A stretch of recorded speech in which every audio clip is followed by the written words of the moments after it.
क्या होता है, मल्टीप्लेक्सर एक ऐसा कॉम्बिनेशनल सर्किट है जो कि अलाउ करता है sharing of common output line by more than one input line.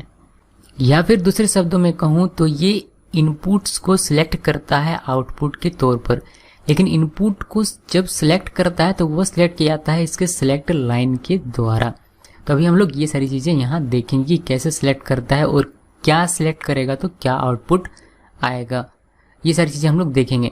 तो याद रखिएगा मल्टीप्लेक्सर को आप मक्स भी कह सकते हैं। तो सबसे पहले बात करते हैं इसके ब्लॉक डायग्राम की। तो ब्लॉक डायग्राम हम लोग यहाँ बना रहे हैं जिससे कि हमारा ये जो किस तरीके से काम करता है ये हमें समझ में आ जाएगा। तो यहाँ हम लोग 4 इनपुट यहाँ देखेंगे और इसके 2 सिलेक्ट लाइन होंगे और 1 आउटपुट होगा। इसे कहते हैं 4x1 का मल्टीप्लेक्सर या फिर 4:1 भी कहा जाता है। तो ये हमारा क्या है, ये हमारा ब्लॉक डायग्राम है। अभी हम लोग इसको समझते हैं कि ये क्या चीज़ है। ये हमारा एक मल्टीप्लेक्सर है जिसमें कि 4 इनपुट लाइन्स हैं या फिर 4 इनपुट हैं। तो इनपुट को हम लोग नाम दे देते हैं I0, I1, I2 और I3।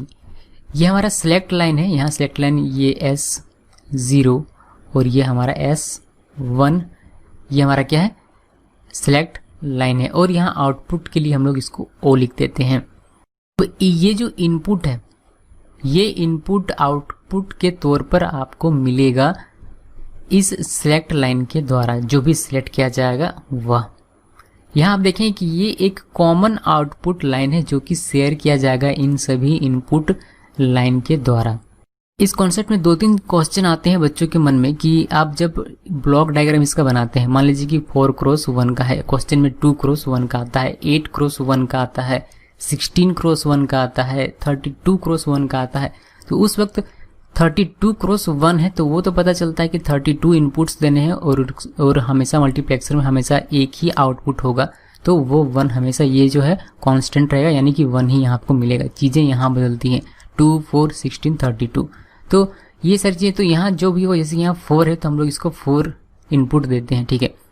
ये चीज़ें डिटरमाइन करने में प्रॉब्लम होती है कि इसमें कितने सिलेक्ट लाइन्स होंगे, यानी कि 4x1 का मल्टीप्लेक्सर है तो इसमें 2 सिलेक्ट लाइन है। अगर ये 8 का मल्टीप्लेक्सर हो, यानी कि 8x1 का मल्टीप्लेक्सर, तो सिलेक्ट लाइन कितने होंगे, ये कैसे हम लोग डिटरमाइन करेंगे ये देखिए।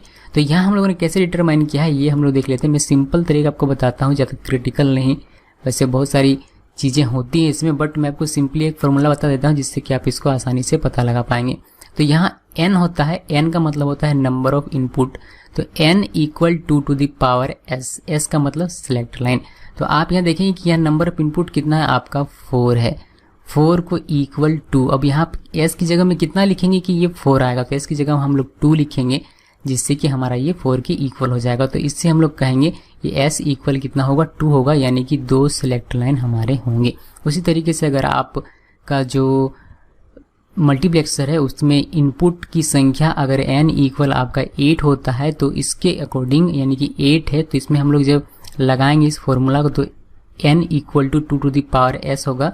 और n कितना है आपका 8 है तो 8 = 2। अब इसकी जगह हम कितना लिखेंगे कि आपका ये 8 आएगा तो हम लोग 3 लिखेंगे। इससे हम लोग ये कहेंगे कि s इक्वल कितना हो जाएगा 3, यानी कि जब भी आपको 8x1 का मल्टीप्लेक्सर मिलेगा तो उसमें सिलेक्ट लाइन कितने होंगे, 3 होंगे। अब ये सिलेक्ट लाइन करते क्या है, ये सिलेक्ट लाइन सिलेक्ट करते हैं कि कौन सा इनपुट आपका आउटपुट बनेगा। इस चीज़ को देखने के लिए कि किस तरीके से ये सिलेक्ट करता है, इसके लिए हमें ज़रूरत पड़ेगी एक ट्रूथ टेबल की।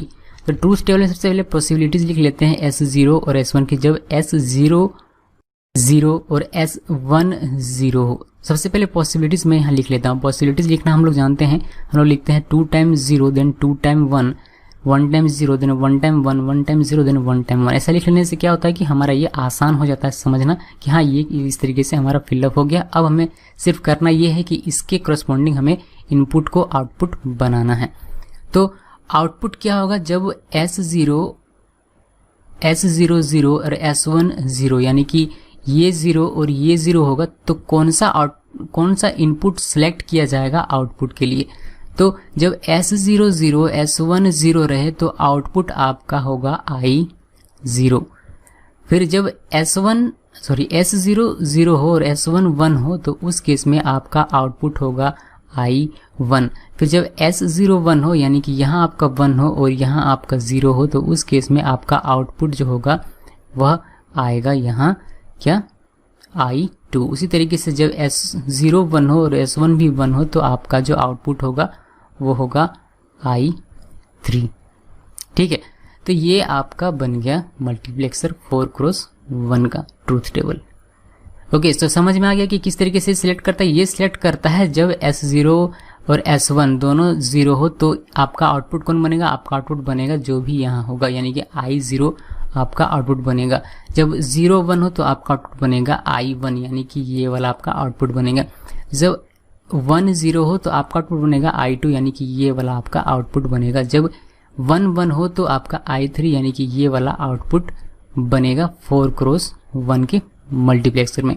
इसको मतलब मल्टीप्लेक्सर को यहाँ देखेंगे कि मक्स भी कहा जाता है, तो कहीं कहीं मक्स लिखा हुआ रहता है, तो आपको कंफ्यूज नहीं होना है।